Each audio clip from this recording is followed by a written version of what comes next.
Kanpur Uttar Pradesh athletics association ने अपनी general counselling की बैठक का आयोजन किया।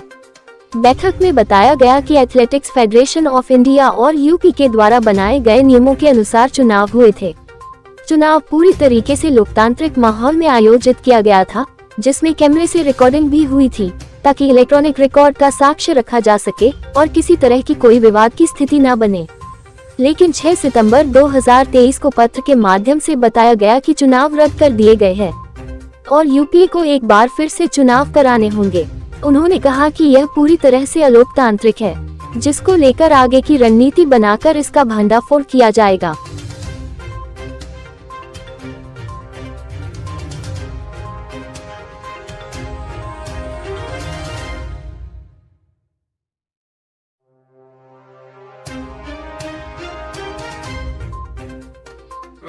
अच्छा, आदेश जारी किया मुद्दा पाठक ने? नहीं, उन्होंने ऑब्जेक्शन लगाया। अब इसमें उन्होंने लगाया।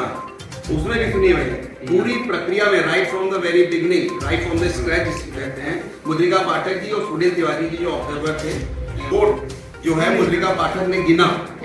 उसके बाद जब निर्णय देने की बारी आई तो वो तो रिटर्निंग ऑफिसर ही निर्णय देंगे। तब तक कहीं से फोन आता है और वोट करके एकदम से दोनों लोग चले जाते। टीएचएस में जो लोग जी जिनमें अनिल सागर वगैरह वोट लगी थी, उसमें मीडिया को उसमें नहीं जाने दिया गया था। उसमें जो है यूपी ओलंपिक एसोसिएशन और स्पोर्ट्स डायरेक्टर दोनों ने मिल करके एक पार्टी की तरह काम किया है। अनिश्वर पांडे जी के आदमी थे अजय। परसों जो है डायरेक्टरेट से हमको एक ईमेल प्राप्त हुआ कि आपके चुनाव को जो है अवैध मान लिया गया है, आप पुणे से जो है चुनाव को कराइए, ये चुनाव निरस्त हो गया है, इसमें जो है इलेक्टोरल जो लिस्ट थी वो बिल्कुल जो है गलत है। तो यहाँ पर आपको ये बताना चाहेंगे इलेक्टोरल लिस्ट जो है बिल्कुल एक तरह से पहले ही डायरेक्टरेट को भेजी जा चुकी थी, एथलेटिक फेडरेशन ऑफ इंडिया को भेजी जा चुकी थी और ओलंपिक एसोसिएशन को भी पहले प्रेषित करी जा चुकी थी। उसमें जो भी वोटर थे वो सभी सेक्रेटरी थे, प्रेसिडेंट थे या उनके द्वारा मनोनीत कोई रिप्रेजेंटेटिव था, ऑथेंटिक थे। और उसमें जो उन्होंने प्रश्न चिन्ह लगाया है कि इसमें ऑब्जर्वर के साइन नहीं है, तो ऑब्जर्वर तो पूरी प्रक्रिया में सम्मिलित हुए, right from the scratch, right from the very beginning. जब ये चुनाव प्रक्रिया, चुनाव इलेक्शन प्रारंभ हुए तब से वो लगातार बैठे रहे, एक एक वोट उन्होंने गिनवाया, एक एक वोट की काउंटिंग करी। जब निर्णय पढ़ने की बारी आई तो कहीं से फ़ोन आता है और वो एकदम से उठ करके मुद्रिका पाठक और सुनील तिवारी चले जाते हैं। मुद्रिका पाठक भी स्पोर्ट्स डायरेक्टरेट की हैं, एक पार्टी की तरह उन्होंने निर्णय लिया और काम किया, और सुनील तिवारी तो ओलंपिक एसोसिएशन के है ही हैं और वो आनंदेश्वर पांडे जी द्वारा जो है भेजे गए एक नुमाइंदे थे। तो इस पूरे चुनाव में स्पोर्ट्स डायरेक्टरेट ने, मुद्रिका पाठक ने और ओलंपिक एसोसिएशन की ओर से आनंदेश्वर पांडे ने और सुनील त्रिपाठी ने एक पार्टी की भूमिका निभाई है।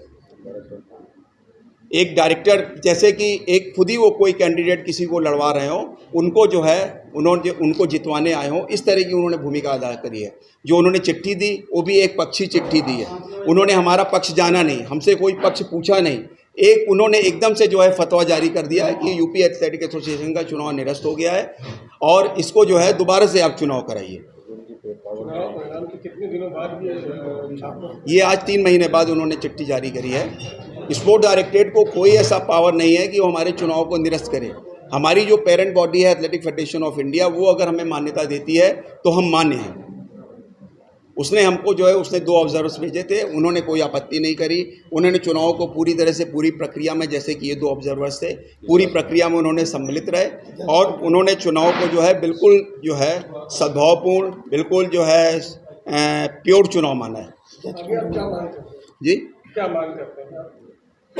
हम कोई नहीं मांग करते हैं, अगर वो हमसे जवाब मांगे तो हम जवाब देंगे, अदरवाइज हमें कोई लायबिल नहीं है किसी तरह का कोई जवाब देने को किसी को भी नहीं। अगर वो जवाब मांगेंगे, उन्होंने जवाब कहाँ मांगा, उन्होंने तो एक पक्ष निर्णय दे दिया, उन्होंने जवाब मांगा ही कहाँ, जवाब मांगा होता तो हमने जवाब दिया होता। नहीं, हम चैलेंज नहीं कर रहे हैं। दूसरी ओर कह रहे हैं हमसे जो है समन्वय मीट कराइए, मेरी पंडित दीनदयाल उपाध्याय मीट को संपन्न कराइए, एथलेटिक्स कोच का खेलो इंडिया के तहत अपॉइंटमेंट में मदद करिए।